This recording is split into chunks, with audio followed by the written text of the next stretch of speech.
Hey guys, welcome back to App Mentor. In this video, I'm going to show you the best way to get ciphers, also known as memetics points, in one's human.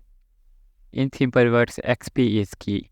So if I show you, if we click tab and summon V, and if we interact with V here, and we will go to view commissions. Now you will see a list of tasks that you can complete.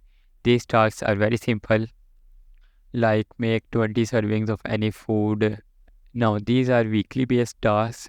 So, if you have completed all tasks for this week and still want to gain more XP, you can go to different safe zones like Mayor's Market and Deadsville and other safe zones that are spread all over the map. There you will find some NPCs. You can accept their tasks and complete them to earn more XP. By following these two methods, you will quickly level up and earn plenty of memetic points. And that's it for today's video. If this video is helpful to you in any way, please hit that like button, subscribe for more, and thanks for watching.